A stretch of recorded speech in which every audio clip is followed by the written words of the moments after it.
Non, décidément, je ne sais vraiment pas lequel choisir. Et voilà, mes chéris. Du 100% coton. Fait ici même en Amérique. Ouais, faites attention, je suis un blessé de guerre, une victime. Vous êtes aveugle ou quoi? Tiens. Donne-moi encore 20 boîtes de crayons, Fred. J'ai vendu tout le stock.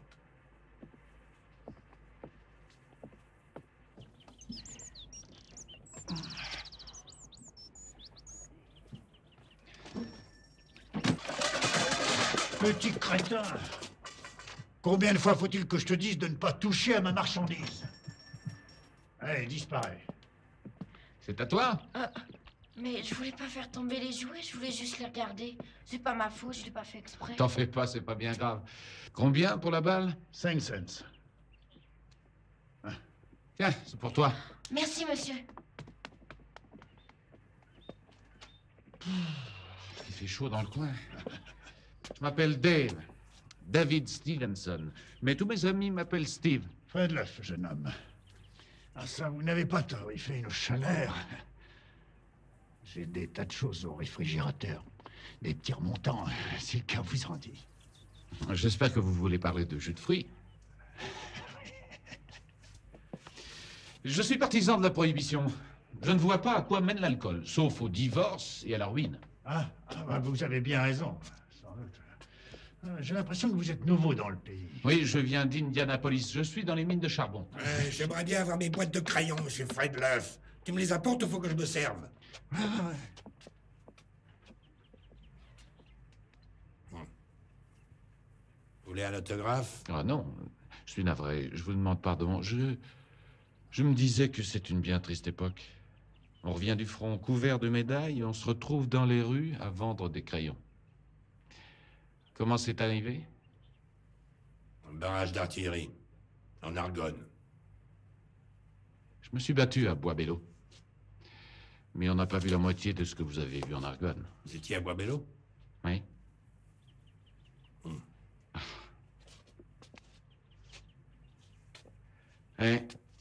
Des années et des années de boucherie.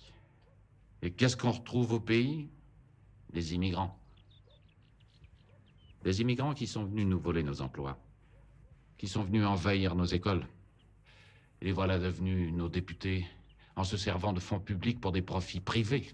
Ah, il se peut que ce soit vos députés, mais ce ne sont pas les miens. Oui, sans parler du crime. Des gangsters de toutes sortes qui prétendent faire leur propre loi. Je suis bien d'accord avec vous, c'est vrai. Ne vous semble-t-il pas, mes amis, qu'il y a quelque chose de pourri en Amérique? Que les valeurs pour lesquelles nous nous sommes battus ont disparu? Se sont évanouies devant nos propres yeux? Vous savez, il y a un moyen de renverser la vapeur.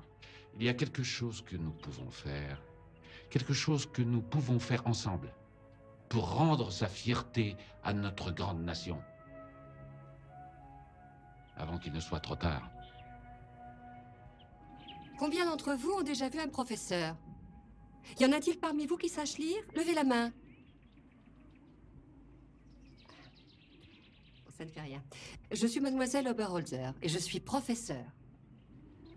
Comment t'appelles-tu? Quel est ton prénom? Êtes-vous muet? Oui? Moi, je m'appelle Jessie. Tais-toi, Jessie. Merci, Jessie. C'est vraiment un prénom adorable. Combien d'entre vous savent épeler leur nom de famille? Êtes-vous déjà allé dans une école? N'importe quelle école. C'est quoi l'école? Je n'ai pas compris. C'est quoi l'école? Une école, c'est une maison où on vous apprend des choses. Tu aimerais savoir comment épeler ton nom?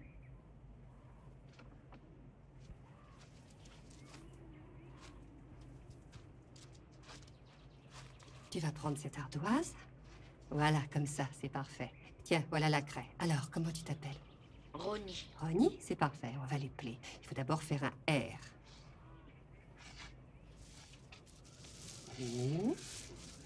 Très bien, ensuite on fait un N. Tu vois, c'est ça, épeler. Ça servira à rien. Il n'a pas le temps d'aller à l'école. Pour trouver du travail, je suis obligée d'aller aux quatre coins du pays. Comment il pourrait aller à l'école?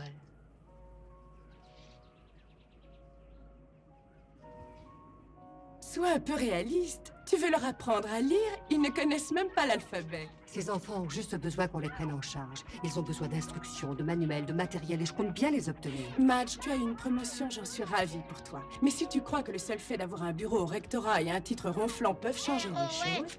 Rowan, je veux aller à l'école. Oh, Ronnie, c'est merveilleux, merci. L'enseignement va me manquer. Mais je n'ai pas accepté cette promotion pour avoir un bureau, je l'ai accepté pour contribuer à l'édifice. Tu verras, les choses ont vraiment changé. Oh, j'aimerais que ce soit vrai, Madge. Fais-moi confiance.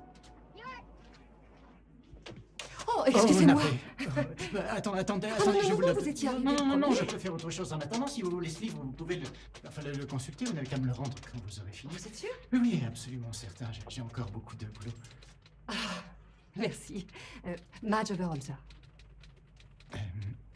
Clell Henry, mais Clell est mon nom de famille, en fait. Comme Oberholzer. Merci encore.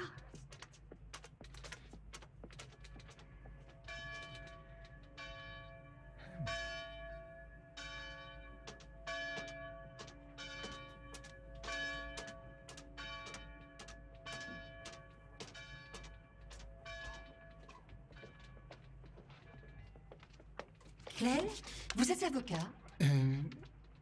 Si je suis avocat, oui, je suis avocat. En fait, je viens d'être nommé assistant procureur pour ce district. Ah, bon. On vous a parlé du plan d'alphabétisation. Ça fait partie des programmes en cours d'études. Bien sûr. En fait, non. C'est un de mes grands projets. Je m'efforce de développer un programme pour fournir des manuels aux enfants des travailleurs itinérants. Et je dois absolument faire en sorte que le projet soit conforme aux lois de cet État. Pourriez-vous y jeter un coup d'œil? Oh, s'il vous plaît. Eh bien... Bien sûr, mais... je fais du droit criminel et ce sont pas les mêmes... vous n'êtes pas avocat? Non, je suis professeur. J'ai eu une promotion. Bien, vous avez fait du bon boulot. Ce projet est conforme à tous les règlements en vigueur à ma connaissance. Vous devriez le présenter au nouveau comité de développement. Il vaut toujours mieux frapper à la bonne porte. Et ça pourrait vous éviter des démarches inutiles. Assistant procureur. Je m'en souviendrai. Merci. Les travailleurs itinérants vont de ferme en ferme, selon un trajet régulier. Je propose que nous localisions des centres de distribution de manuels le long des routes secondaires. Ça risque d'être très onéreux, mademoiselle Oberholzer. Mais si nous n'instruisons pas ces enfants aujourd'hui, nous devrons en payer le prix demain. Ces enfants viendront Si grossir c'est pas les rangs gratuit, de jamais ces Monsieur milliers Kinley d'hommes ne et de distribuera femmes de qui manuels à des n'auront aucun nègres. emploi Rappelle-toi ce qu'il a dit quand j'ai demandé de sociale l'augmentation. et de leur Ah ouais, il a inadaptation dit au non. monde. Excusez-moi.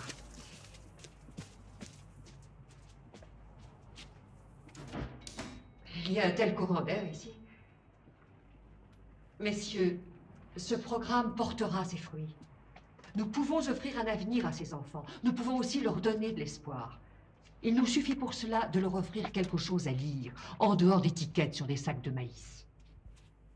Mademoiselle, veillerez-vous à titre personnel à la mise en place de ce programme? Oui, je le souhaite. Eh bien, c'est là faire preuve de beaucoup d'ambition pour une jeune femme. Oh, vous avez vu l'heure. Je dois dire que nous n'avions jamais entendu une meilleure présentation. Merci. Surtout de la part d'une jeune fille. Aucun projet n'avait encore été présenté ici par une jeune fille.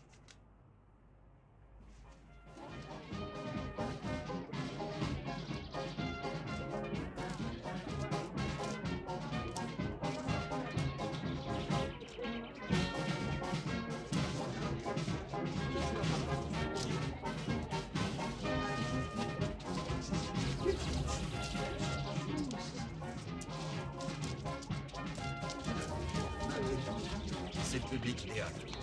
Je ne vois pas de stand d'adhésion. À quoi bon répandre la bonne parole si on n'a pas de quoi accueillir les convertis? On installera une table près de la sortie. On s'y mettra dès que vous aurez pris la parole. Clyde a vérifié le nouvel arrivage de Toge. Je ne tiens pas à ce qu'on commence à manquer de grande taille. C'est parfait, George. Profite-en pour augmenter le prix des toches de 50 cents.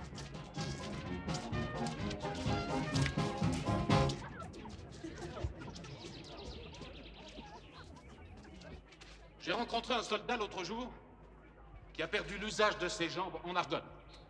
Et il vend des boîtes de crayons parce qu'il n'a pas retrouvé d'emploi. Je m'appelle David Stevenson, mais mes amis m'appellent Steve.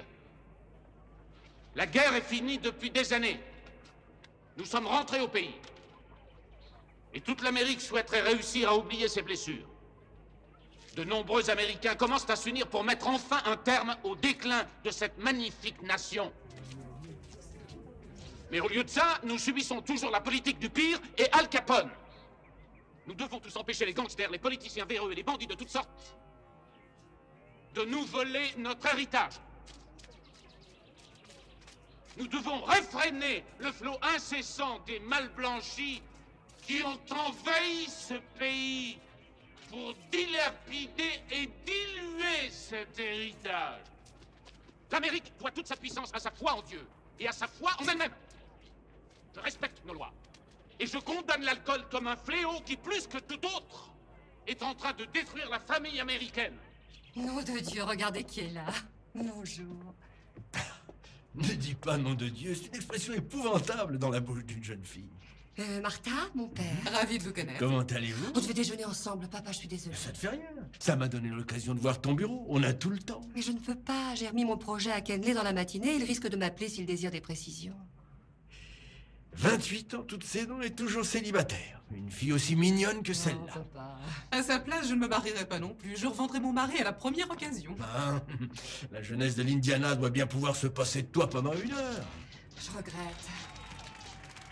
Je me demande ce qui se passe. Ah, c'est encore une de ces réunions politiques, les francs-maçons, quelque chose de genre. Ils distribuent des prospectus. Oh, les gens sont toujours en train de s'engager dans un mouvement ou dans un autre. Oui, Je suis navrée pour notre déjeuner. ça ne fait rien, ça ne fait rien. Ce sera pour une autre fois. Je sais à quel point ton métier est important pour toi. Papa. Non, je suis sincère, travaille bien. Et j'adore ton nouveau bureau, Matt, je l'adore. Moi, il a fallu que je travaille 15 ans avant d'avoir droit à un bureau de ce genre. Et j'ai foi en Dieu. Oui, j'ai foi en Dieu, le seul, le vrai, celui des chrétiens. Je respecte toutes les femmes. Je suis un pilier de la chasteté, de la décence, de la famille. Et vous aussi! On entend parfois dire le clan des fanatiques. Et on s'imagine avoir tout dit. Seulement, c'est faux. Non, je ne m'occupe pas de la couleur de la peau d'un homme. Et non, je ne m'occupe pas de la nature de sa religion. Mais ce qui m'importe profondément, c'est lorsque les convictions de ces autres hommes ont un impact sur ma propre façon de vivre. Il suffit d'une simple signature pour devenir un de nos membres. Oui, monsieur. Oui, monsieur. Voilà, vous faites une croix ici et ça ira. On vous remettra votre carte de membre et votre toge tout à l'heure. Merci, monsieur. Merci. Pour adhérer au clan, il vous suffit d'une signature. Battez-vous pour rendre l'Amérique aux Américains. Ma signature et 10 de mes billets $1. Et c'est vous tous. C'est pas bien cher payé pour rendre l'Amérique aux Américains. Peut-être la prochaine fois. Merci quand même. Nous méritons une patrie forte et libre. Je vous offre notre bulletin d'information. Vous y trouverez des développements sur nos buts et nos convictions. Le bulletin d'adhésion se trouve en dernière page. Libre et déterminé. Contribuez à rendre l'Amérique aux Américains. Votre nation a besoin La croix de feu. Un titre accrocheur. Unissons-nous à la gloire de Hey Dieu. Boyd, écoutez ça. Non, je préfère pas. Sa dignité, sa gloire passée.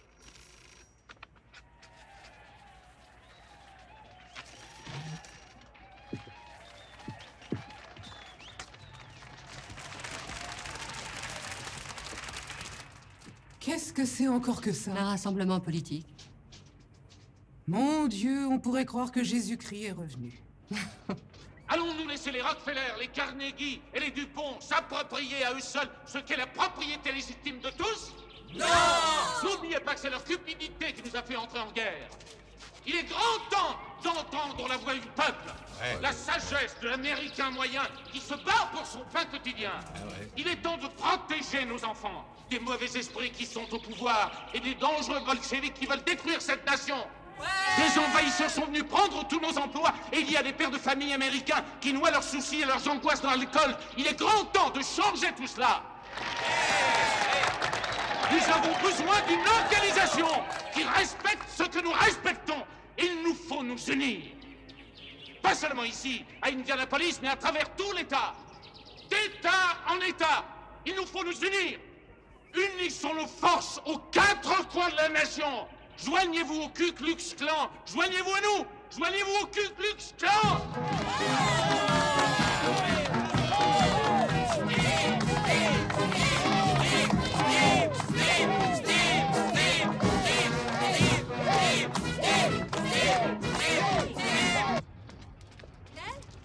Hé, Clel!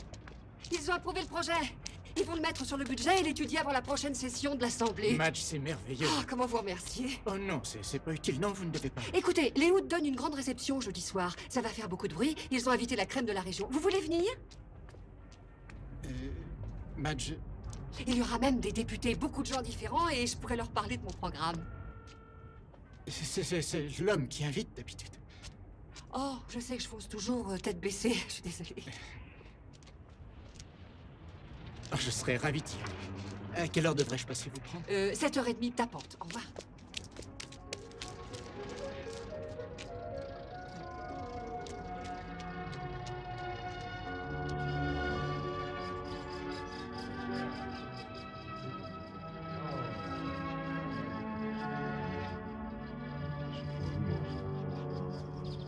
Regarde-moi ce palais. Ce type doit avoir une planche à billets. Fais-lui un peu de charme et tu décrocheras peut-être une contribution pour ta campagne.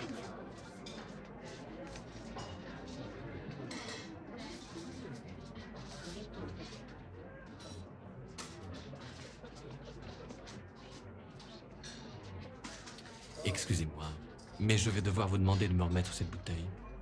Savez-vous qui est mon mari? Oui, madame, c'est le sénateur Monroe. Mais Steve ne tolère aucune infraction à la loi contre l'alcool. Je prendrai grand soin de cette bouteille, monsieur le sénateur.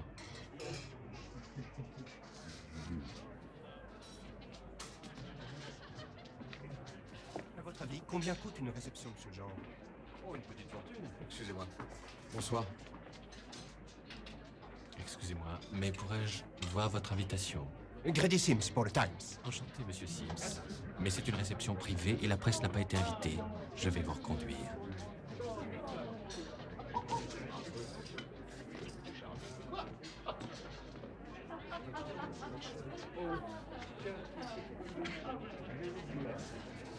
Oui, c'est un homme exceptionnel. Oh, Steve, nous vous sommes si reconnaissants pour le généreux don que vous avez fait parvenir à notre hôpital. Nous vous promettons que nous en ferons bon usage. Je suis toujours prêt à aider une cause juste. Le clan a le cœur d'un chrétien. Vous pensez ça? Je pense toujours ce que je dis. Ed Jackson, je me présente aux élections. J'ai déjà entendu plusieurs de vos diatribes et j'ai très souvent lu vos articles dans la Croix de Feu. Nous avons beaucoup de choses en commun. Qu'est-ce que nous avons donc en commun? Nous déplorons les escroqueries de notre dernier gouverneur. Nous avons foi en la chrétienté, en la force de l'Amérique, en sa moralité. Nous sommes partisans de la prohibition. On dirait le discours que j'ai fait mardi dernier. Je ne connais personne qui parle aussi bien que vous, monsieur Stevenson.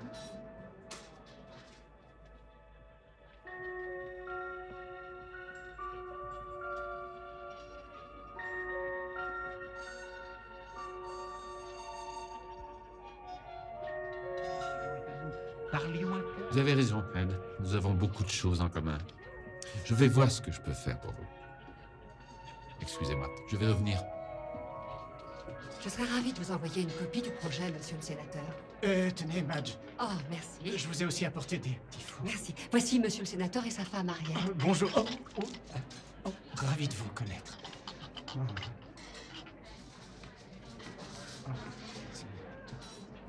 John, vous avez fait la conquête des plus belles femmes de cette réception. Bonsoir, Harriet. Je me présente, je m'appelle David Stevenson. Madge Oberholzer. Clell Henry. Comment allez-vous? Soyez les bienvenus. Merci. On dit que vous travaillez dans l'éducation, c'est vrai? Comment savez-vous cela? J'entends des choses. Vous êtes venus ensemble? Mais oui. Eh bien, Claire, vous avez beaucoup de chance. Je vous reverrai bientôt. Au revoir.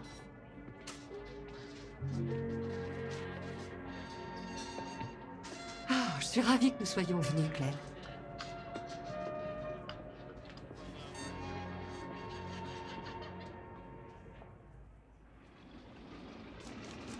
Madge!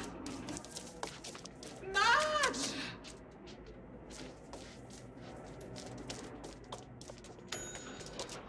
Madge! Mais où étais-tu passée? Je suis sortie déjeuner. Pourquoi? Qu'est-ce qui se passe? Oh, comment peux-tu manger dans un moment Mais pareil? qu'est-ce qui se passe? Oh, ralentis, dis-moi ce qui se passe. D'où sortent ces fleurs? Oh, je n'en sais rien, mais elles sont arrivées pendant que tu étais sortie de remplir la panse. Mais il doit y avoir une carte. J'ai déjà regardé. Oh, Martha, voyons, il y en a Chérie, une, j'ignore comment forcément. tu occupes tes nuits, mais tu as dû faire de l'effet à une certaine personne.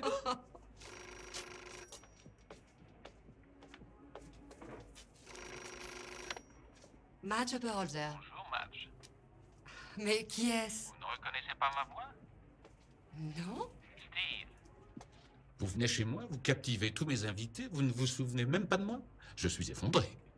Qui est-ce? C'est donc à vous que je dois toutes ces roses? Vous ne les aimez pas? Non, en fait, c'est comme une invasion. Pourrais-je vous revoir jeudi soir?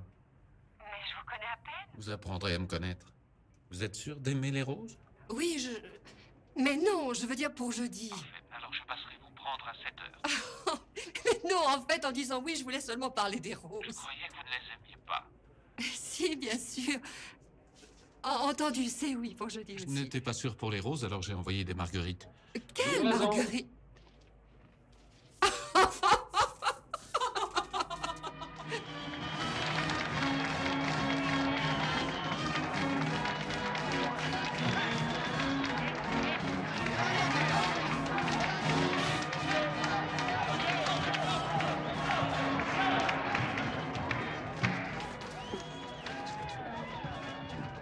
Merci.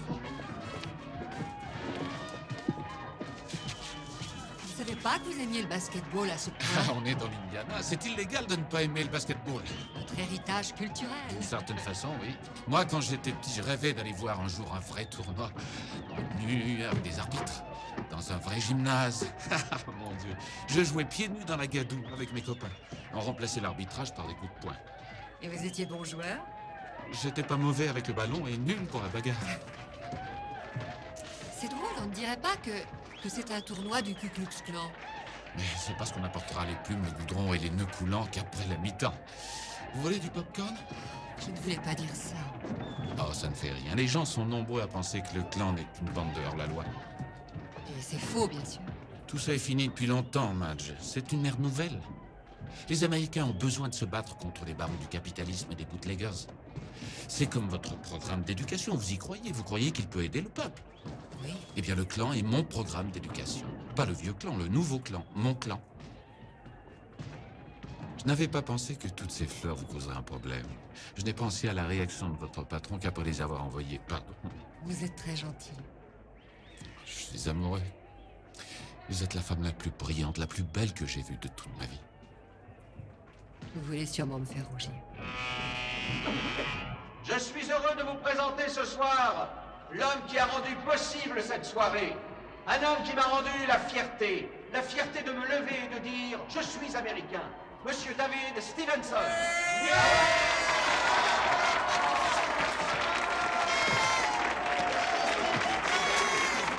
Merci.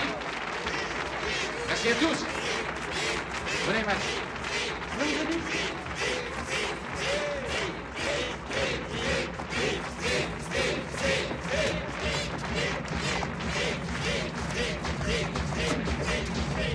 Merci à tous. Merci beaucoup tout le monde. Je vous remercie pour votre accueil. Le seul message que j'ai à vous transmettre avant de donner le coup d'envoi de ce match se présente sous la forme d'une question. Ne trouvez-vous pas que c'est là la femme la plus belle que vous ayez vue de votre vie?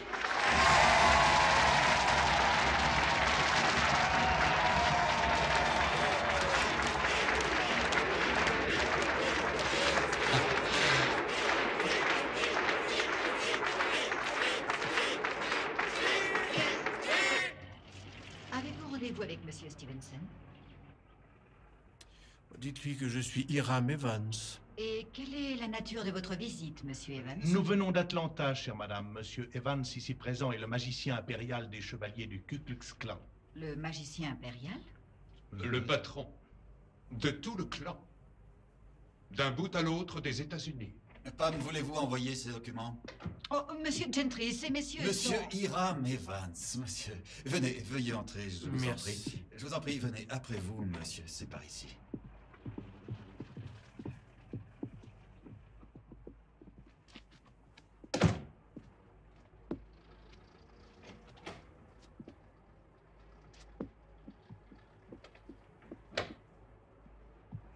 Depuis combien de temps êtes-vous grand kaiser du clan en Indiana? 9 mois? Oui, monsieur.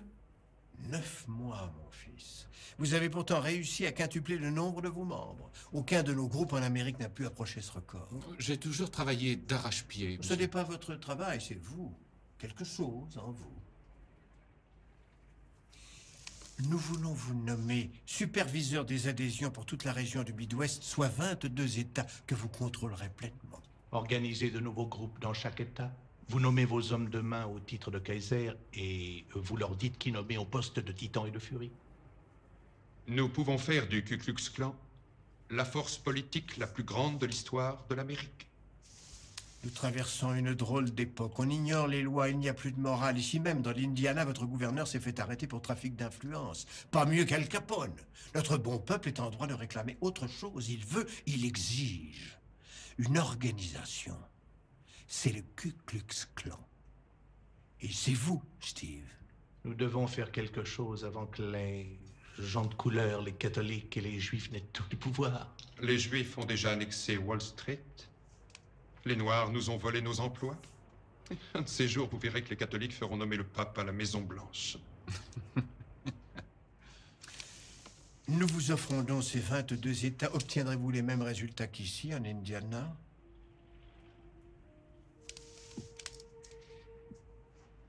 Eh bien,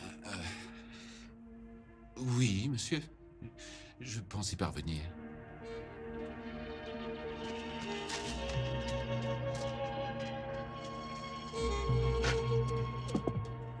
Y a quelqu'un?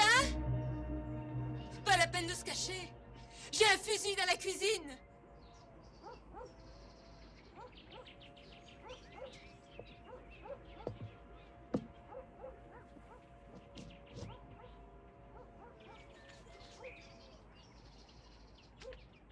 Lis-moi ça, Jimmy. Que Dieu vous bénisse. le Ku Klux Klan veille.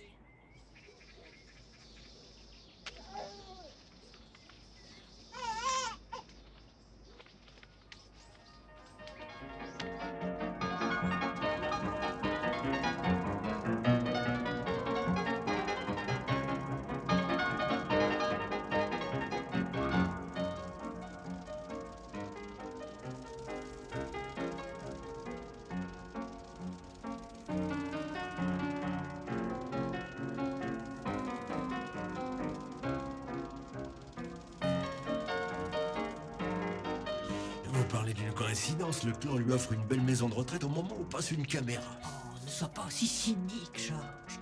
Tu sais, Pearl dit qu'il commence à distribuer du lait aux pauvres à Bloomington.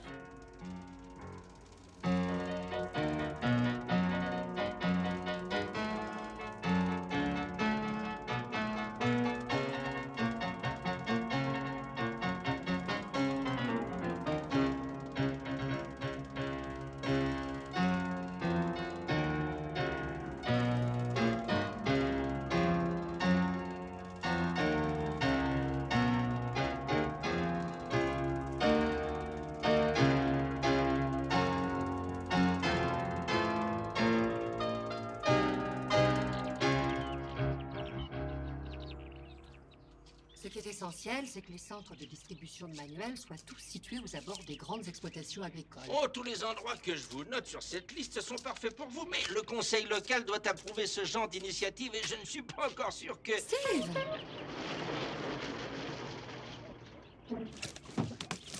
Mais voilà un visage familier. Comment allez-vous? Oh, vous savez bien, je travaille sur mon programme, je me bats pour la bonne cause. Comme toujours. Comment allez-vous, monsieur le maire? Steve, quelle joie, très heureux de vous voir. J'ignorais que vous connaissiez mon meilleur ami dans tout l'Indiana. Vous auriez dû me le dire avant. Je parlais affaire avec cette dame. J'espère que vous l'aidez de votre mieux. Oh, ça, je vous le promets. Allez rendre visite à tous les paysans de cette liste. Dites-leur que je vous ai envoyé et demandez-leur de m'appeler. Merci, monsieur le maire. À très bientôt, mon ami. Heureux de vous avoir vu. David Stevenson, comment allez-vous? Pas aussi bien que Madge, apparemment. Barbara Evans.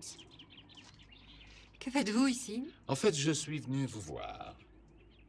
Et si vous n'avez plus rien à faire, j'ai des provisions pour 3. Un pique-nique? Oh, avec joie. Mais nous devions aller visiter des écoles. Nous irons tous les 3. J'espère que vous ne m'en voulez pas trop de m'imposer à l'improviste. Non, aussi longtemps que vous nous offrirez une boisson rafraîchissante. J'ai encore mieux. En provenance de mon verger, cueilli par mes soins, idéal pour étancher votre soif et satisfaire votre palais délicat. Qu'est-ce que vous en dites? Merci.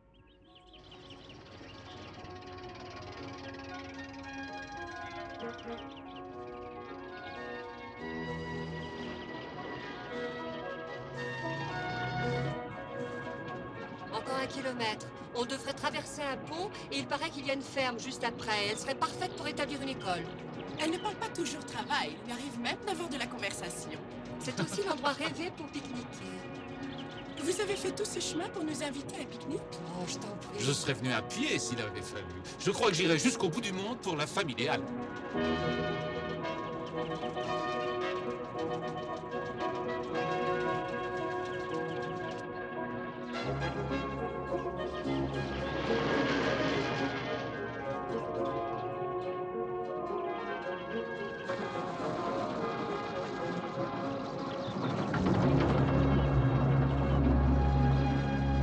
Que les nègres et les catholiques restent hors de notre patrie par ordre du Ku Klux Klan?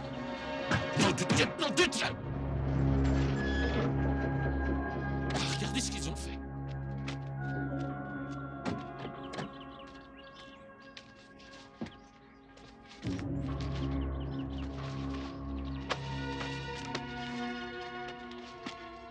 On dirait que le clan a encore de la place pour les fanatiques. Les maniaques qui ont fait ça ne sont pas les hommes du clan. Ce sont des francs-tireurs. Des gens qui prétendent faire partie du clan parce que cela sert leurs intérêts.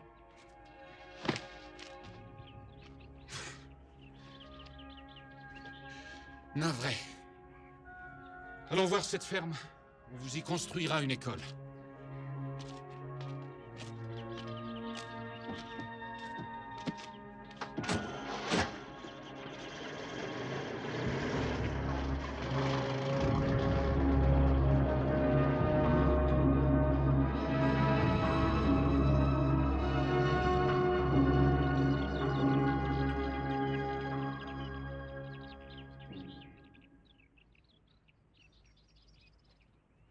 John, entrez les amis, entrez, je vous en prie. Vous voulez boire ou manger quelque chose? Non, non, rien, Steve, merci. Non, non, merci. Steve, votre maison est splendide, vraiment. Vous ne voulez pas me voir un dimanche matin pour me dire ça, John. Je vous en prie, Ed, asseyez-vous. Vous désirez un peu de café? Ce que voudrait John, c'est que vous lui apportiez votre soutien aux élections municipales d'Indianapolis. Et pourquoi désirez-vous mon soutien? Parce que vous êtes un homme d'influence, brillant, un homme subtil, socialement actif. J'ai de l'argent à l'appel et j'influence le clan comme je le veux. Ah oui, mais vous vous êtes débarrassé de ce gouverneur juif, vous avez fait élire Sam Ralston au Sénat. Je sais ce que vous avez fait pour elle. J'aimerais le même service.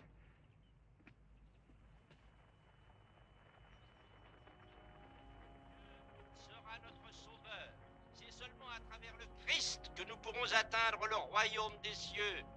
Vous savez combien de personnes écoutent cette émission? Des millions de gens qui sont chez eux, dans toute la nation. Si vous passez à la radio, vous entrez dans les foyers, vous pouvez parler au peuple. Faites de la réclame dans le journal, vous êtes présents dans la rue. C'est vraiment une ère nouvelle, mes amis. Nous avons besoin de votre soutien. Votre foi doit rester inébranlable. Aujourd'hui plus que jamais. Steve. Nous avons besoin de... Si je vous donne mon soutien, John, vous m'apporterez quoi? Un maire dont vous pourrez être fier. Mais vous voulez quoi?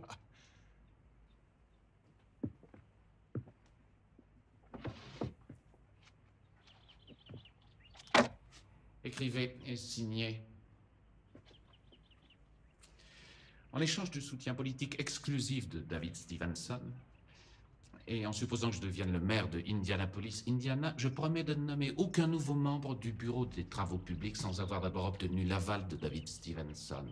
En outre, je promets de ne jamais... C'est insensé. Si quelqu'un découvre cette lettre... Il n'y aura pas d'autre copie de cette lettre. Je serai le seul à la voir. J'ai confiance en vous, en Ed. Vous n'avez pas confiance en moi? Non. Nous pouvons aller plus loin que la mairie. Nous pouvons faire beaucoup plus que vous ne le pouvez à vous seul, John. Demandez à Ed.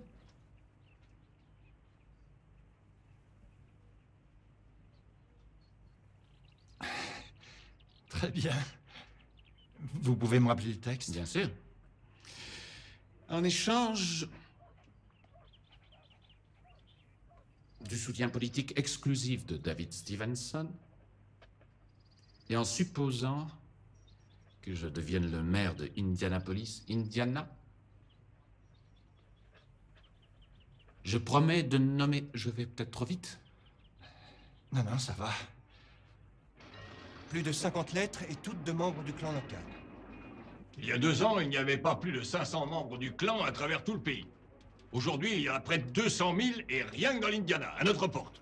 Nous éviterions de nous aliéner ces lecteurs si vous cessiez d'attaquer le clan. Mon devoir est d'informer tous mes lecteurs, monsieur le Bouffe. Pas de leur faire la cour. Le clan est devenu le premier acheteur de publicité pour tous les quotidiens importants de cet État. Nous perdons chaque jour d'importants revenus en refusant de leur vendre de l'espace. Eh bien, nous continuerons à perdre ce revenu aussi longtemps que je serai rédacteur en chef du Times. Incroyable. Le clan publie une rubrique intitulée « Le clan commente ». Et regardez, ils écrivent « commente » avec un K, ils ont de l'humour. Dis-moi ça. Qu'est-ce que le clan? Le clan repose sur le patriotisme organisé, l'américanisme intensifié et le protestantisme unifié. La mission sacrée du clan est de servir et de sauver l'Amérique. Il se présente comme la seule solution si vous êtes sans emploi et que les immigrants ont tous les boulots disponibles. Le clan est dirigé de main de fer par un nommé Hiram Evans, un dentiste originaire du Texas. Son chef régional est David Stevenson. J'ai vu Stevenson en action. Il est très fort. Il utilise même des prêcheurs pour chauffer son auditoire. Y a pas de quoi sourire. T'as vu comment les politiciens ont fait ratifier la prohibition? Tu prends la religion, le fondamentalisme, tu mélanges à la politique et tu en tires une formidable force. J'ai des informations qui laissent penser que Stevenson appuie des candidats à presque tous les grades, élections municipales, régionales, nationales. Il enverrait même une délégation à la Convention nationale démocrate. Voilà un type qui n'a que 33 ans. Il dépense des fortunes, d'où il les sort? Il prétend qu'il est dans l'industrie minière, mais j'ai mené mon enquête. Il ne gagne pas d'argent avec ses mines. Pas besoin. Il fait payer 10 $ pour se joindre au clan et 10 autres pour les toges et les cagoules. C'est une planche à billets. Continue à fouiller. Et je vais être le premier informé. Vous allez encore mettre ma publication en danger, Boyd? J'en ai bien l'intention. Marge, passez-moi les archives.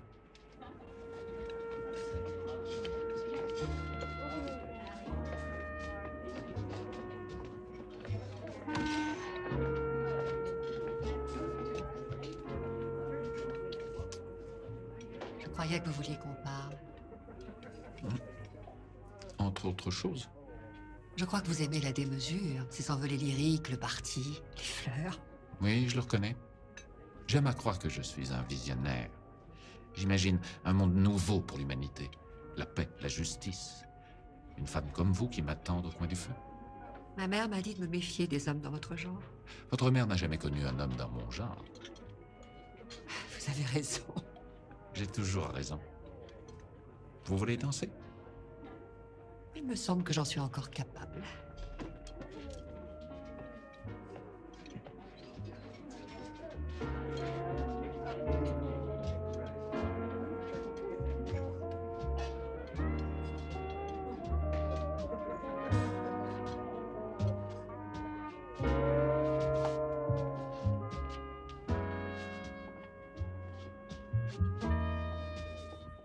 Quand je suis dans vos bras de cette façon, je me sens un autre homme.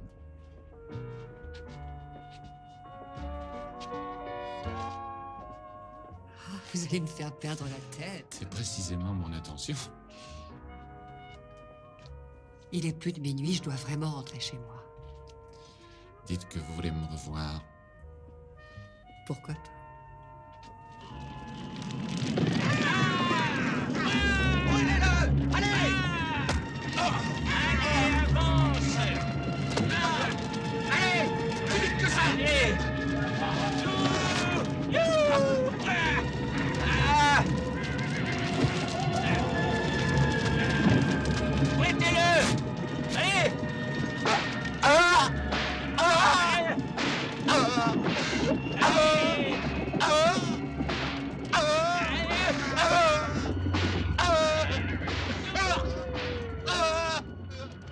Alors, quand vas-tu épouser Steve? Épouser Steve? Je le connais que depuis 3 semaines. Je t'en prie. Est-ce que tu veux me faire croire que tu n'y as jamais pensé? Pourquoi je devrais? En fait, je n'en sais rien. Tout est arrivé si vite. Je ne sais même pas quelles sont ses intentions. Réveille-toi, Madge. Tu tiens ton prince charmant. Il est brillant, sincère, riche et beau. Oh, je crois que tu lis beaucoup trop de romans à l'eau de rose. Tu peux parler, tu n'as jamais lu un roman à l'eau de rose de toute ta vie. Non, mais ça m'aurait peut-être permis de savoir quoi faire. Tu as vu ça? Tu l'as fumé? Oh mon Dieu! Je connais cette famille. Arrête-toi!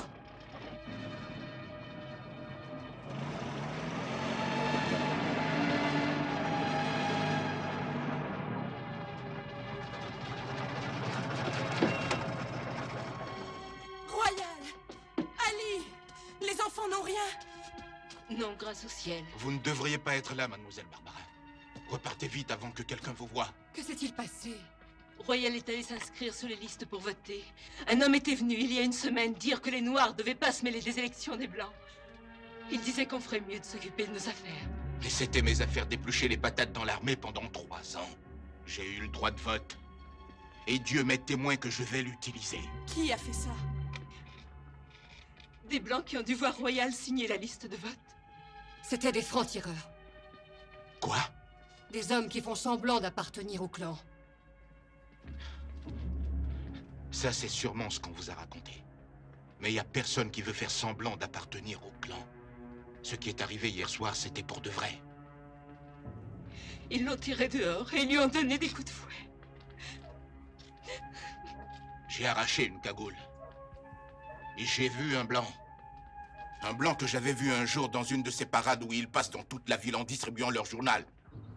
Vous n'avez rien à m'apprendre sur le clan. Je sais déjà tout ce que j'ai à savoir. J'ai déjà donné.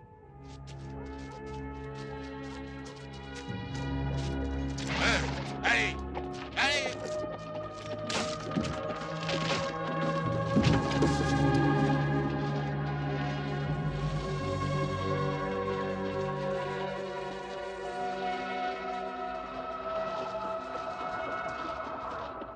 Nous avons 20 300 nouveaux membres en Indiana. Tous sont devenus des membres du clan au cours de cette année. Et presque 1 million de nouveaux venus à travers le Midwest. Néanmoins, nos portes ne sont ouvertes qu'à la moitié de la population. que deviennent les femmes et les enfants. Par conséquent, j'ai décidé d'établir un clan junior pour les garçons, un triple clan pour les filles et pour les femmes, les princesses du royaume des masques. Qu'est-ce que l'idée vous inspire? 5 $ par maman, 1 $ par enfant. Pensez aux toches qu'on va vendre.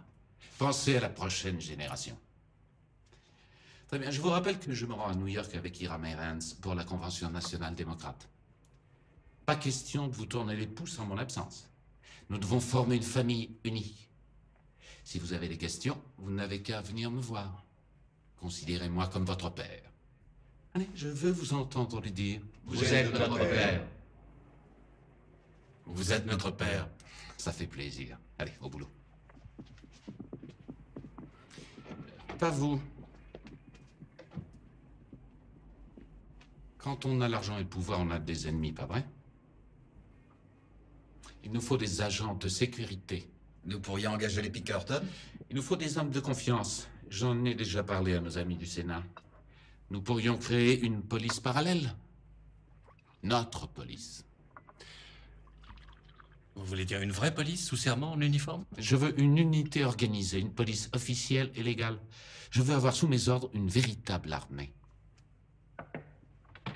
Steve, Mademoiselle Oberholzer est ici. Faites entrer. C'est bon, vous pouvez y aller.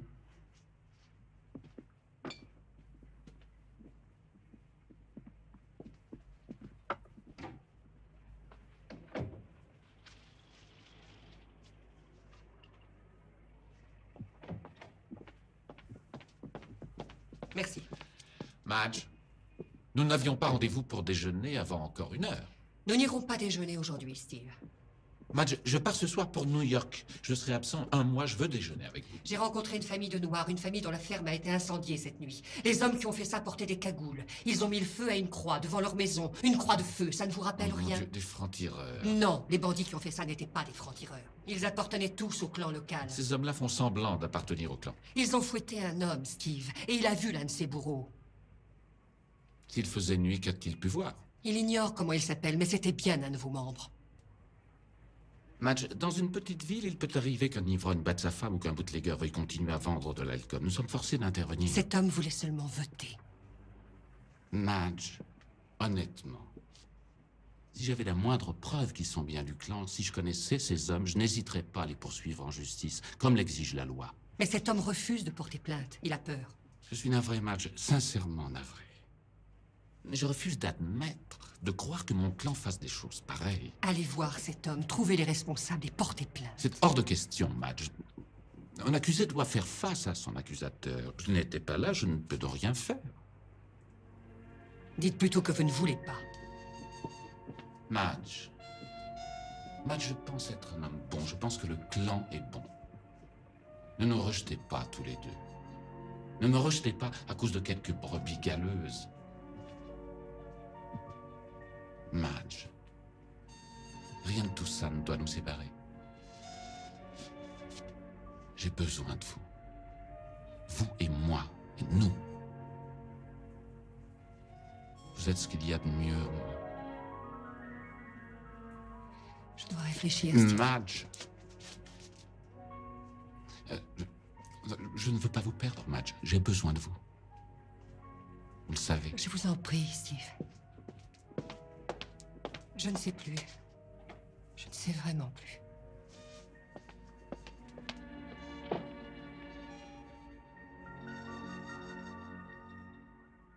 Habitants de New York, honorables délégués de cette 24e Convention nationale des démocrates, un seul homme peut diriger ce parti. Un homme qui peut détruire l'influence de nos compatriotes égarés dans le Ku Klux Klan. C'est avec une grande fierté que je vous présente aujourd'hui notre candidat pour l'élection présidentielle, Paul Smith.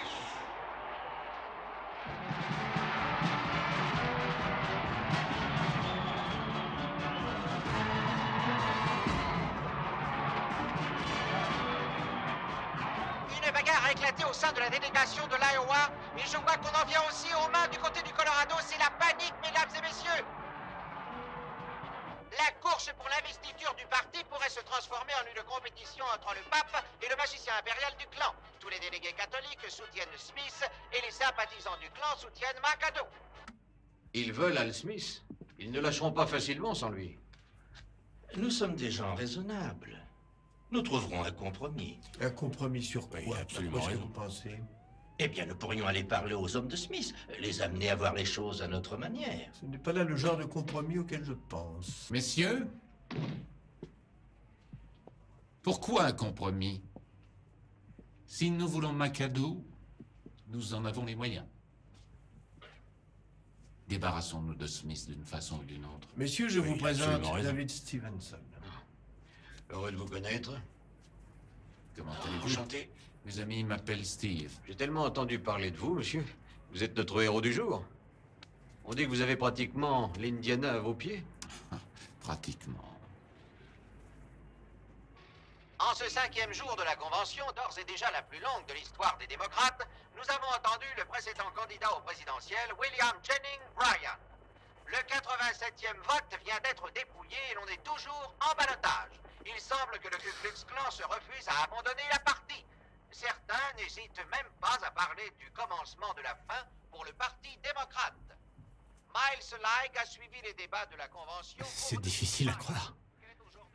On se demande presque si le parti se trouvera un candidat. On ressent aujourd'hui une grande Oui, c'est difficile à croire, excusez-moi. délégation venue en masse assister à cette convention. Plus le temps passe et plus l'enthousiasme Madge. des premiers jours fait place à une morosité. Je voulais vous demander quelque chose. Oui, de quoi s'agit-il? Bien, ça va vous paraître étrange, mais... Et je me suis dit que... Enfin, je me demandais si... On joue à un nouveau film en ville, la Rose Blanche, et voudriez-vous À que... ce train-là, ton monsieur Stevenson ne sera jamais de retour. Ce n'est pas mon monsieur Stevenson. Non, pas avant que tu ne sois sa madame Stevenson. Je ne plaisante pas, Martha. Navré, ça ne me regarde pas. Je n'ai pas... Excusez-moi, à bientôt. De faiblesse ou de lassitude. Il semble donc prudent de dire aujourd'hui que nous en avons pour plusieurs jours encore. Monsieur Bryan, veuillez croire qu'il n'est pas dans nos intentions. Cette convention dure depuis 6 jours. Nous en sommes au 102e scrutin. Il faut que vous arrêtiez de déchirer ce parti. Une convention est faite pour régler nos différends et convenir d'une direction politique, n'est-ce pas ce que nous faisons? Mais vous savez très bien que le peuple américain n'élira jamais Bill McAdoo. Et vous, monsieur, ne pouvez nous obliger à accepter Al Smith. Tout ça ne peut pas continuer. Le peuple américain perdrait sa confiance en la démocratie. Eh bien, retirez Al Smith. Mon peuple sera toujours opposé à la candidature de McAdoo.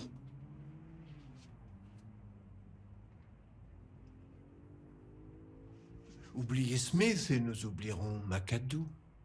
Trouvons un candidat de compromis. John Davis.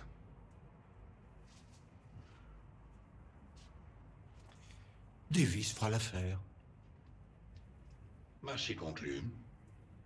Marché conclu pour cette élection. En 1928, nous ne ferons aucun compromis. Ce sera notre convention et notre candidat.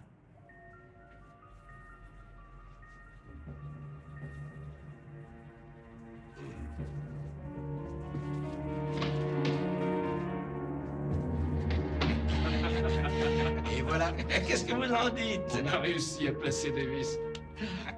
Félicitations. Je ne pensais pas que ce serait aussi simple. Oui, monsieur. Oui, monsieur.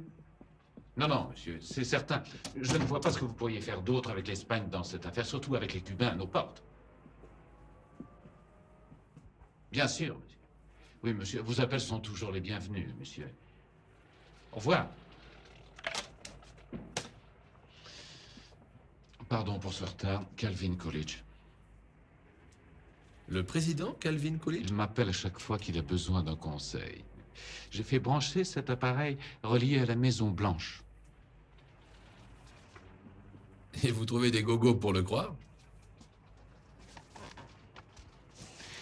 Que puis-je faire pour vous, monsieur Gurley? Est-ce que Ed Jackson est le candidat officiel du clan au poste de gouverneur? Je crois qu'Ed Jackson est le candidat des Républicains au poste de gouverneur. Alors, je vous en prie, monsieur Stevenson. Steve, appelez-moi Steve. Steve. Ed Jackson devait seulement être un outsider. Il se met à courtiser le clan, et le voilà qui se retrouve favori. Peut-être est-ce un signe que mes compatriotes sont prêts pour un meilleur gouvernement?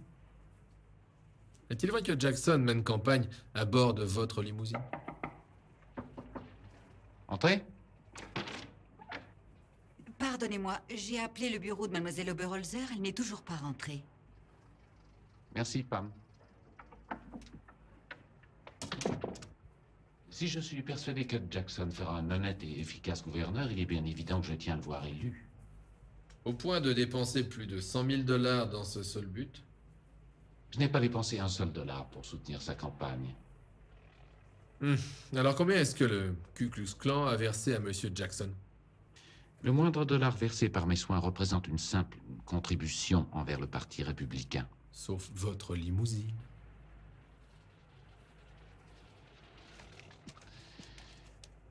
Cette limousine représente un cadeau à un ami personnel. Monsieur Gurley. Au revoir.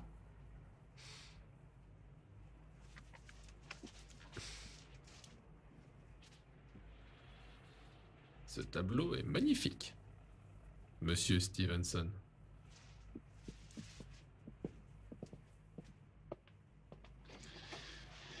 Steve. Appelez-moi Steve. Écoutez ça.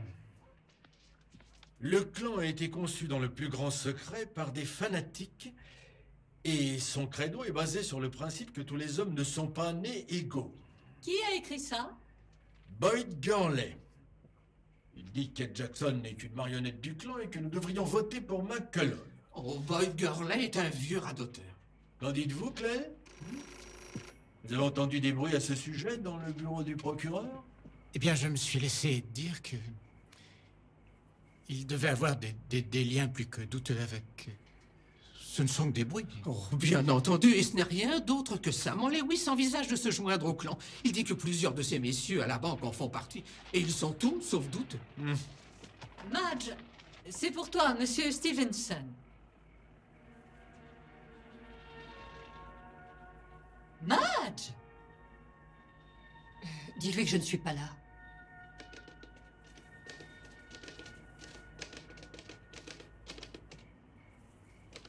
Elle est chez elle. Elle veut s'amuser avec moi. Le Times et le Démocrate nous font du tort. Utilise la croix. Elle touche plus de lecteurs que ces torchons. Distribue-la gratuitement. Ils ont découvert dans nos livres de comptes qu'Ed Jackson est un de nos membres. Et à qui croit-il que s'adresse leur feuille de chou, à part une bande de juifs et de catholiques? Qui d'autre? Ils veulent détruire notre rêve. Il y a pas mal d'indécis qui ne savent pas quoi penser. Nous devons faire en sorte qu'ils penchent de notre côté. Si vous acceptiez de reprendre la parole, nous pourrions enfin espérer les convaincre. C'est pas de parole qu'ils ont besoin!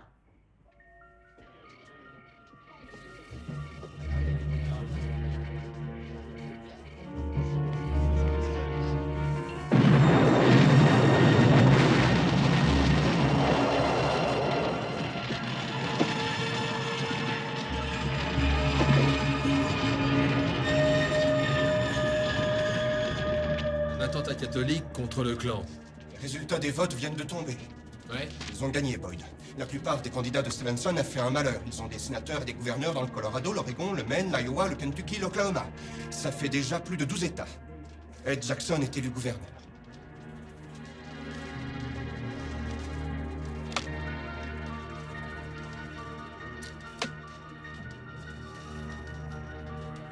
Il faut qu'on l'arrête à tout prix.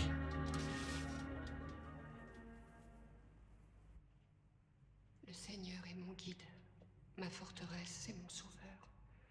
Mon Dieu, ma force et mon réconfort. Je vous supplie, mon Dieu, de m'aider à voir clair en moi-même. Puis-je prier avec vous, Madge? Vous vous êtes toujours confié à moi depuis votre enfance. Oh, je ne crois pas que vous puissiez m'aider cette fois. Un tel manque de confiance me déçoit de votre part. Je suis un soldat du Seigneur, Madge. Laissez-moi essayer. Je suis navrée, je ne voulais pas vous froisser, je suis juste... Je ne sais plus où j'en suis, je suis si malheureuse. On m'a rapporté certains bruits. C'est David Stevenson, n'est-ce pas, Madge? Vous connaissez David? Oui, et c'est un homme que je respecte. Il ira loin dans ce monde. Mon père, que pensez-vous du Ku Klux Klan? Le clan était au départ rempli de bonnes intentions. Il s'est écarté du droit chemin pendant un temps, mais... Mais croyez-vous qu'ils aient vraiment changé? Lorsque je regarde autour de moi aujourd'hui, je vois un nouveau clan.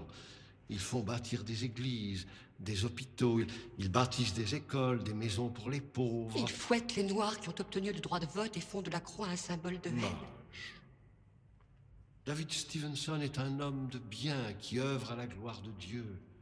Et croyez en l'expérience d'un homme d'église, c'est une chose difficile à accomplir de nos jours. Je le sais bien, mon père. Madge, le clan veut ramener le peuple vers l'église de Dieu. En cet âge tourmenté et perverti par le socialisme, c'est important pour notre nation. J'aimerais parvenir à vous croire. N'attendez plus d'avoir des problèmes. Venez me rendre visite en ami. Et dites à vos parents que ça les concerne aussi. Entendu? Je le ferai. Bien, bien.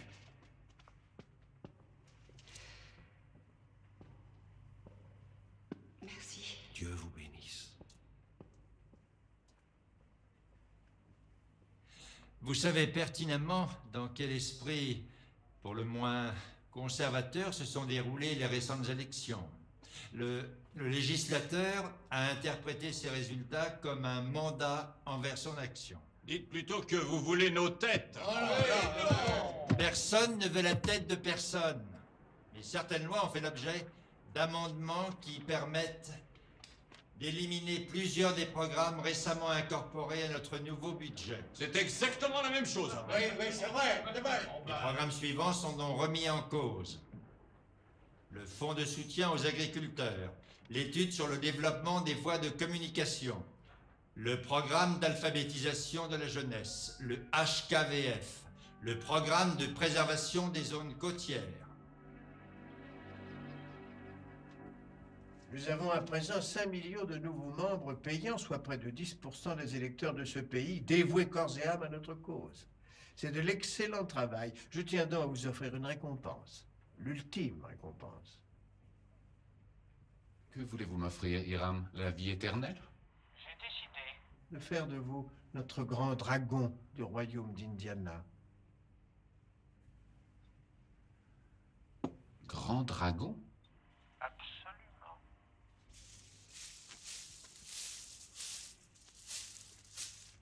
Bouder n'a jamais servi à rien. Mais je ne boude pas. C'est la réalité d'une nouvelle administration, chérie. Signez avec mon programme, ils ont tout supprimé. Sans même se demander si en faisant ça, un enfant risque de mourir de faim ou si un jour cet enfant apprendra à lire. Madge? Hello, Madge. Papa, voici Monsieur Stevenson. Honoré de vous rencontrer, monsieur. J'en suis sûr. Je vous laisse, chérie.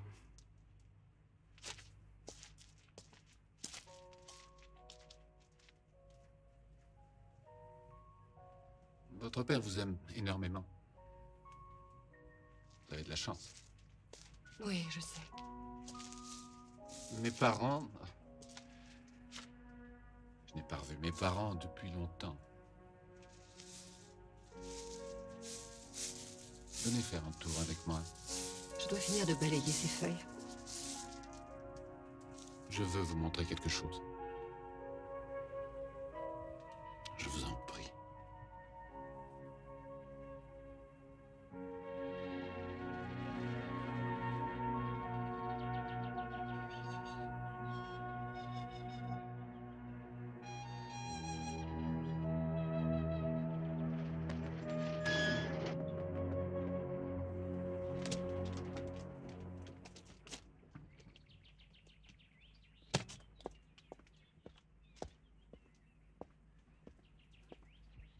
Qu'est-ce que c'est? Ça, c'est un immeuble délabré. Venez. Où ça? À l'intérieur. Venez voir.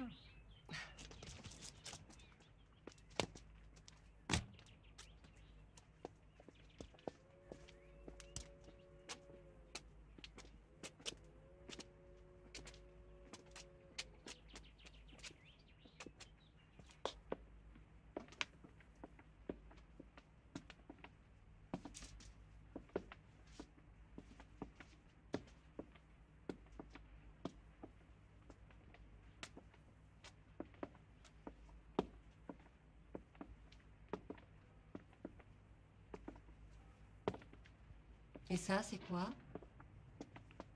Ça, c'est ce dont je suis capable. Ce dont est capable le clan de nos jours. Je fais construire un orphelinat grâce aux 500 000 membres du clan dans l'Indiana. Certains sont peut-être rétrogrades, mais pas tous, pas moi. Alors arrêtez de laisser la faute d'une poignée de fous furieux gâcher notre belle amitié. Parlez-moi de vous. De vous en personne, pas du clan. Moi? Je pense être bon, je crois être plutôt généreux. Je veux aussi contribuer à bâtir un monde meilleur. Tout comme vous, Madge. Vous aussi, vous voulez bâtir un monde meilleur. Vous êtes magique. Vous êtes une visionnaire. Tout comme moi. Je vis l'un des moments les plus importants de ma vie et je ne pense qu'à une chose, à vous. L'un des moments les plus importants de votre vie? On vient de me nommer Grand Dragon. Vous savez ce que ça veut dire? Que l'on va vous peindre en vert? Ça veut dire que je pourrais faire ça dans tout le pays. Mais je ne veux rien faire de tout cela sans vous, Madge. Je ne veux plus faire quoi que ce soit sans vous. J'ai besoin de vous. Et je veux tout partager avec vous. Je ne sais plus où j'en suis, Steve. Je n'ai jamais éprouvé de toute ma vie ce que j'éprouve avec vous. Ne vous détournez pas de moi, Madge.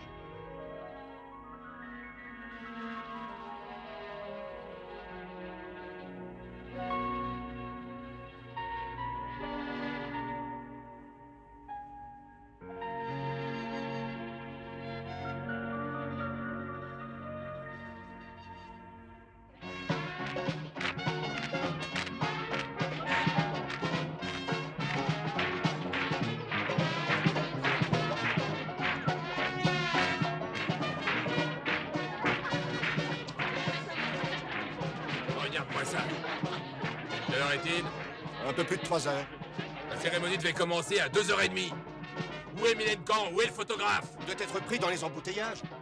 Je n'ai jamais vu autant de monde de toute ma vie. Combien de temps vont-ils mener tous ces gens par le bout du nez? J'en sais rien. Ce gars leur ment depuis le premier jour. Il prétend s'être battu en Europe. Nous venons de recevoir le rapport de Washington. Il n'a jamais quitté ce pays. J'y comprends rien. Oui, vous avez raison, ce sera excellent pour le moral des membres du clan. On m'assure qu'il ne va pas tarder, monsieur. Il me semblait lui avoir dit d'être ici dès 9h ce matin. Moi, j'y étais. Mais Steve sait comment réagissent les foules et il fait parfois exprès d'être en retard. La vie de Steve est loin d'être aussi important que le mien. Ces événements sont programmés à ma convenance. Nous sommes dans l'Indiana, monsieur.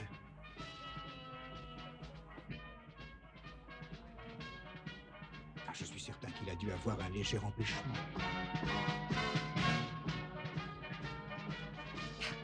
Il disait que ce serait un petit pique-nique. Oui. Tu crois qu'ils serviront aussi à dîner? Oh, bien évidemment, Georges, n'est-ce pas? Oh, bien sûr. Non, merci. Mais tu crois que tous ces gens sont membres du clan? Oh, je suppose que oui. C'est assez étonnant de voir une foule pareille, c'est même passionnant. Je ne savais pas qu'il y avait autant de monde dans tout l'Indiana. Oh.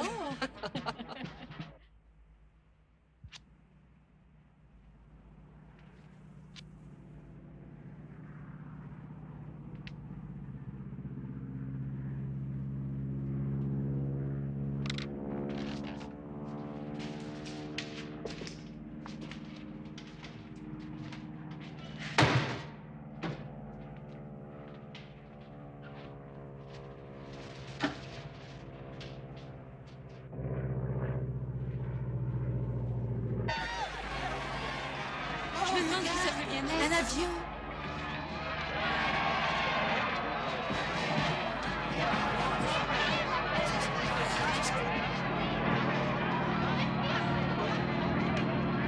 Je crois que c'est lui.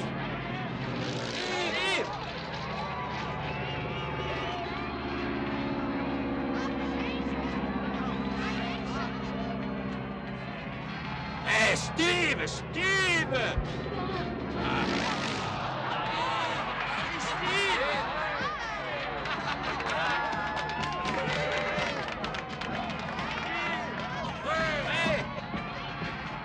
un avion. Regarde. Yeah, Steve!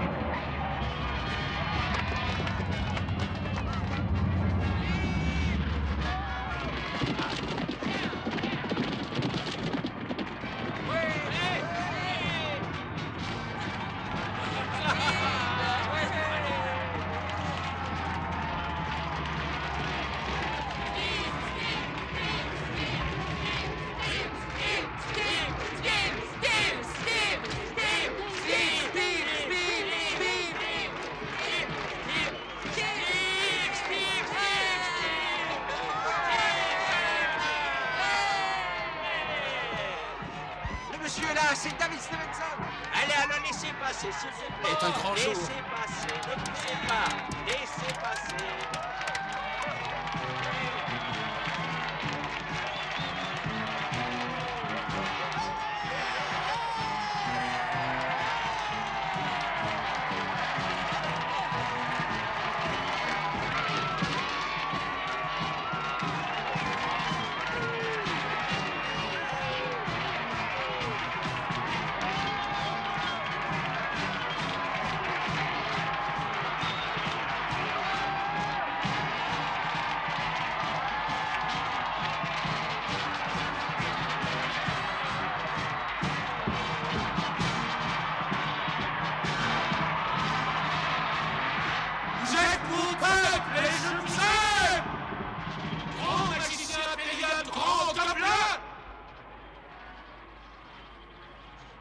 Titan et Cyclope, anges et furies, géants et terreurs, et vous tous, citoyens de l'Empire invisible, je vous y donne.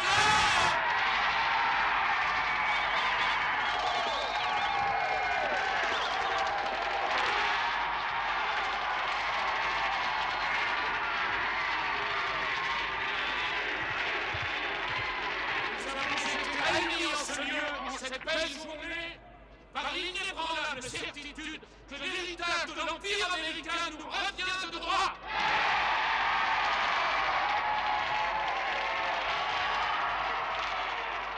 Nous sommes une armée de sauveurs, une légion de soldats chrétiens qui avons juré solennellement de protéger et de défendre notre Constitution.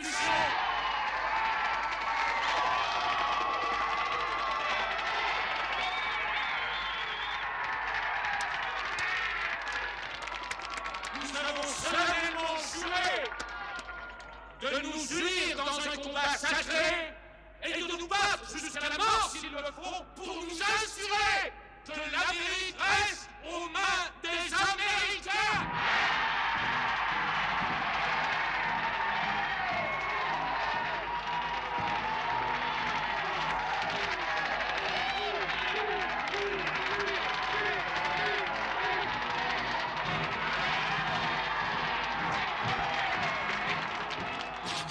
Je vais devenir président des États-Unis.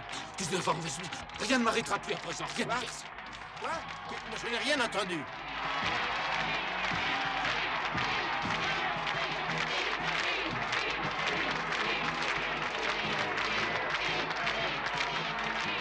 Quoi?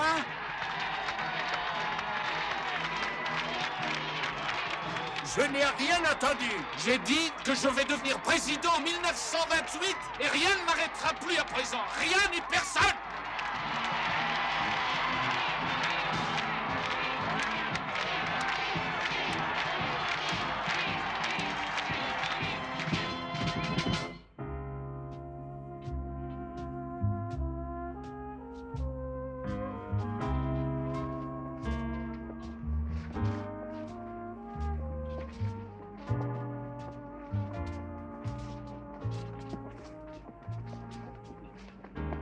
Je ne me sens bien que lorsque nous sommes ensemble. Je crois qu'il est temps que vous veniez dîner chez mes parents. Oh, et dire que certains croient que les traditions se perdent. Vous accepteriez si je vous demandais de venir à Chicago ce soir? Un gentleman s'abstiendrait de me le proposer. Je suis un dragon. Je suis même grand dragon. Ça vous distrairait un peu? Je n'ai pas le cœur à ça. J'ai du mal à oublier que dans moins d'une semaine, le législateur aura annulé mon programme et que le travail de plusieurs mois va disparaître aux oubliettes. Allons nous asseoir une minute.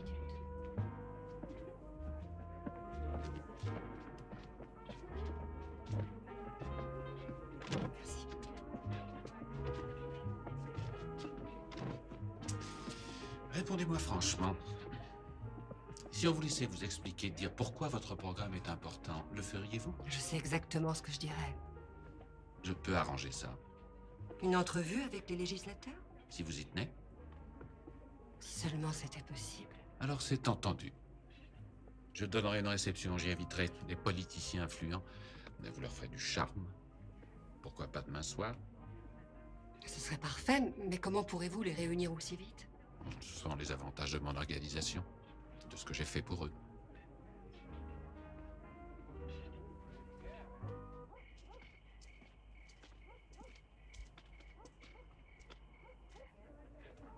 C'est vrai, le budget va être sérieusement diminué, mais il y aura néanmoins un budget. Et plusieurs des programmes que vous venez de mentionner seront maintenus. Ceux qui seront utiles. Absolument. Ceux qui seront utiles. Nous devrons comparer les coûts et l'importance et nous devrons faire un choix. C'est une question de responsabilité fiscale. Que pensez-vous du programme d'alphabétisation? Je dois étudier la question. Il ne vous répondra pas, ma chère. Cela, il faudrait d'abord qu'il apprenne à penser. Ça suffit, Harriet. Si Harriet est de mauvaise humeur, c'est que ma soirée est réussie. Excusez-moi.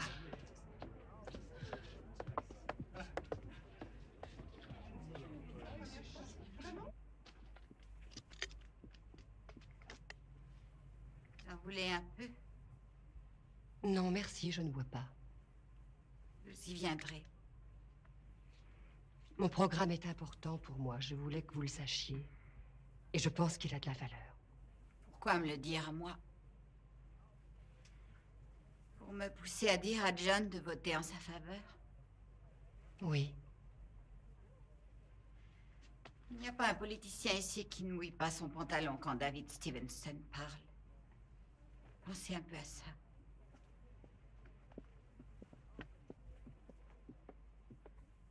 Oui, j'ai effectivement de l'influence sur ces hommes.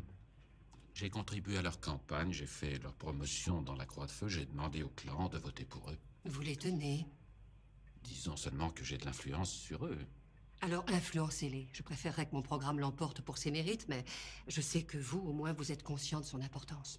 Oui, Vous croyez vraiment en mon action, n'est-ce pas? absolument, et je ferai tout ce que je peux pour vous aider, Madge. Mais j'ai aussi besoin de vous. J'ai besoin de votre attention, Madge, et j'ai l'impression que vous jouez avec moi. Toujours présente sans l'être tout à fait, à la fois proche et lointaine. Vous avez bu du whisky? Vous savez que je ne bois pas, Madge. Et vous sentez l'alcool? Je n'ai plus envie de jouer, Madge. Vous allez passer la nuit avec moi. Nous devrions briser là cette conversation. Madge, nous sommes faits l'un pour l'autre. Nous devons encore attendre. Nous avons attendu assez comme ça.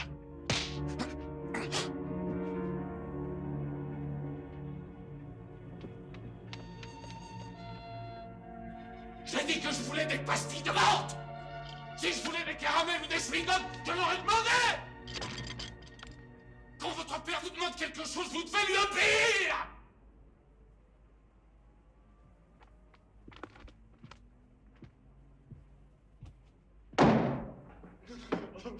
Il est encore ivre. Vous ne l'entendez pas? Je l'aurai. J'aurai cette fille. Steve! Je te jure que je l'aurai, maman. Je l'aurai. Je l'aurai, maman. Ah, maman. Non, maman.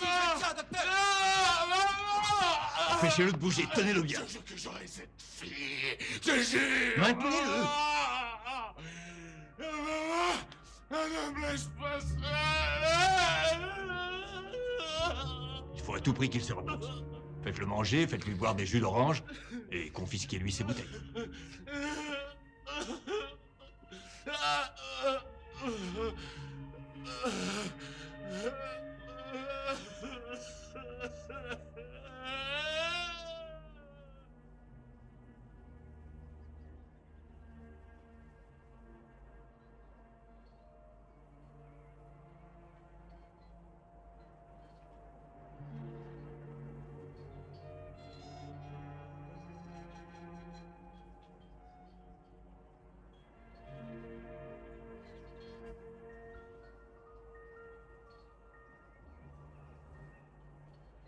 Alors,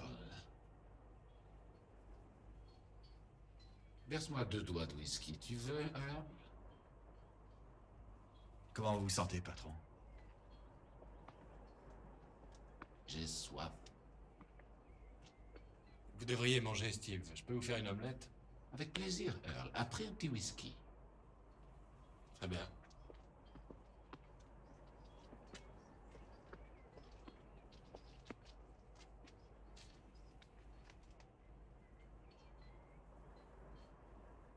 Redis-le-moi. Vous êtes notre père. Bon, excellent. C'est vrai, je suis votre père. Le roi du clan, le roi de l'Indiana. En 1928, je serai enfin devenu le président des États-Unis. Il me semble qu'un homme de ma stature devrait avoir le droit de faire tout ce qu'il veut, pas vrai? L'omelette sera prête dans 1 minute.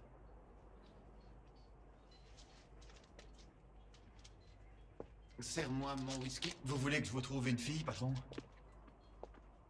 Je peux même vous en ramener plusieurs, si vous voulez. Je pense être capable d'en trouver une. Ne t'en fais donc pas pour ça.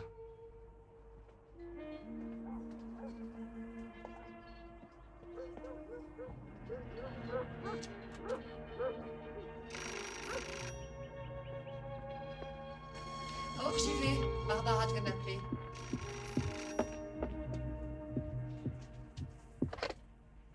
Allô? Allô, Madge? Vous n'auriez pas dû appeler, Steve. Nous n'avons rien à nous dire. Non, je sais, tout est terminé entre nous. Mais je suis navré pour la façon dont je me suis comporté. J'aurais aimé que ça se passe autrement. Mais nous n'y pourrons rien. Reste à parler à faire. Que voulez-vous dire? Eh bien, je désirerais que nous parlions de votre programme. Je serais bienvenu, mais je fais mes bagages de pas pour Chicago ce soir. Alors, puis-je vous envoyer une voiture? Que peut-on faire pour le programme? Il va y avoir un nouveau vote dans 3 jours, et si vous voulez que je vous aide, il faut me donner plus d'informations. Vous voulez aider mon programme d'alphabétisation? Oui, Madge. Sans aucune contrepartie? Oui, Madge. Vous aviez raison, je n'ai pas su attendre. Mais, Madge, je crois toujours en vous, et le bien de la communauté passe avant tout. Pour tout vous dire, j'ai même commencé à écrire un éditorial en faveur de votre programme. Et j'ai besoin de votre aide pour le finir. Alors, venez donc me voir et nous ferons ce qu'il faut pour qu'il soit adopté.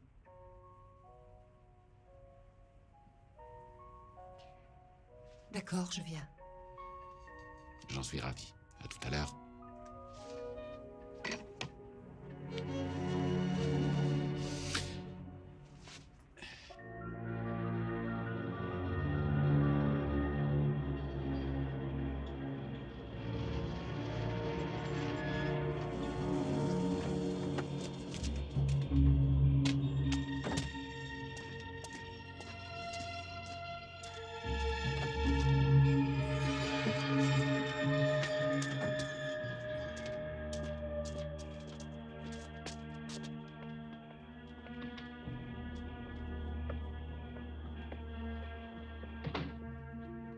Suivez-moi, je vous prie. Merci. Mademoiselle Oberholzer. Bonsoir, Madge. Heureux que vous ayez pu venir. Puis-je vous offrir un verre? Non, merci. Je suis assez pressé. En combien de temps pouvez-vous m'expliquer votre programme en 2 mots? Je n'en sais rien. 1h30, peut-être moins. Ou je ne sais pas si nous aurons le temps. La voiture est prête? Le moteur tourne. Mais où sont vos domestiques? J'ai donné la soirée au personnel, Madge. C'est plus intime. J'aimerais que vous buviez ceci. Vous m'en direz des nouvelles. Non, je n'ai pas soif. J'insiste. Le moment est mal choisi pour discuter. Nous parlerons à votre retour. C'est ridicule. Venez donc avec moi à Chicago. Nous en parlerons durant le trajet. Je n'y tiens pas, Steve. Buvez ceci. Steve, on dirait de l'éther. Buvez ça. Mon Dieu, Steve! Non, qu'est-ce que c'était? Oh, j'ai envie de vomir, Steve. Ce n'est que de l'eau d'un homme, ça va vous détendre. Vous êtes trop nerveuse. C'est mauvais pour vous, Madge. Comment espérer bâtir un monde meilleur sans profiter de la vie? Mettez-la dans la voiture. Nous allons tous faire une petite balade.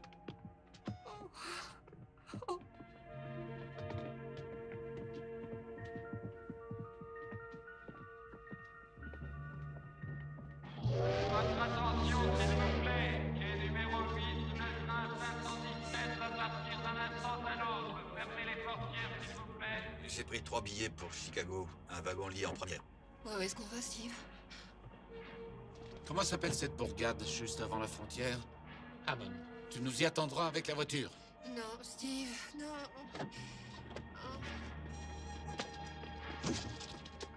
On se retrouve à Hammond, d'accord? Allez, Madge. Avancez.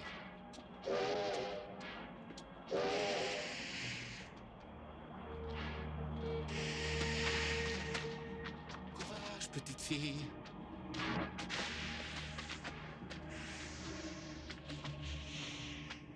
Arrêtez, où est-ce que vous m'emmenez? Infernal! Tenez-vous droite, on dirait une vieille clocharde, Madge.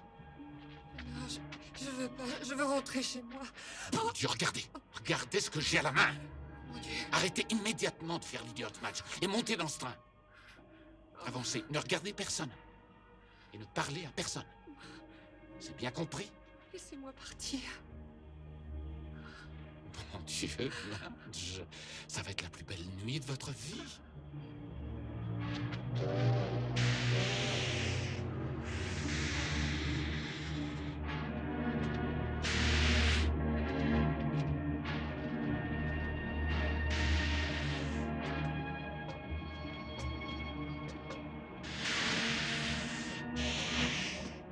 Bonsoir, messieurs. Soyez les bienvenus. Suivez-moi, je vous prie.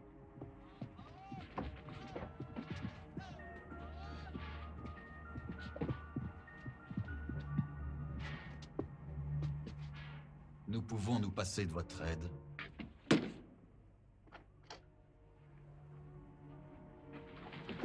Ah! Tu prends la couchette supérieure.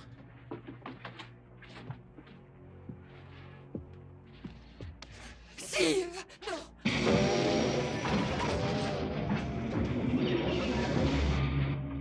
Steve! Non! Steve, non!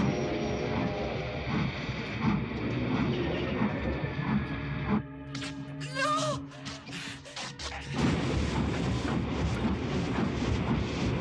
Ah! Ah! Non!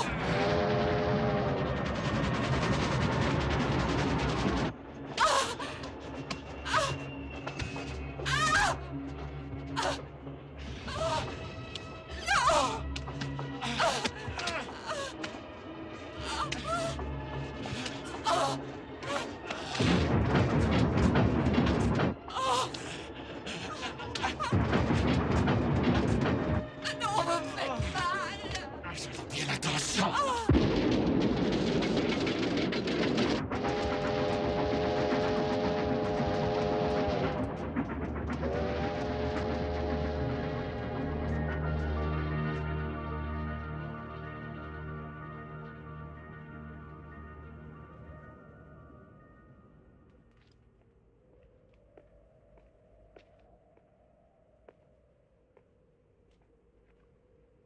Alors, le coup de neuf. Tu es au courant de cette histoire? Ces meurtres en série, c'était effrayant. Que voulez-vous faire de la fille? J'en ai rien à foutre. Bon, voilà. Chez ses parents? Oui, évidemment, chez ses parents.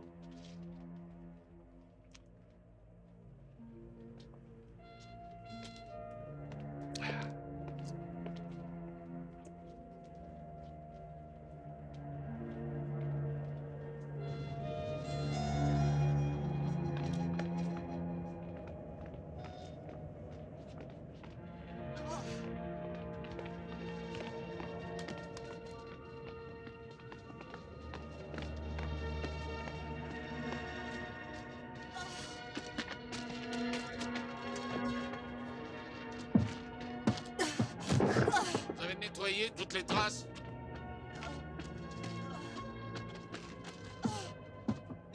Pensez aux conséquences. Qu'est-ce qu'on ferait si cette fille mourait? T'as pas compris, Gentry. Peu importe si elle meurt. Rien n'importe à part moi. Je suis David Stevenson. Je fais la loi dans l'Indiana. Je suis le grand dragon du Ku Klux Klan. Il y a 6 millions de citoyens américains qui ont une confiance aveugle en moi. Ils vont me propulser jusqu'au sommet. Et rien ne m'arrêtera plus. Ni personne.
Stevenson was convicted of assaulting a 16-year-old girl and was sent back to jail.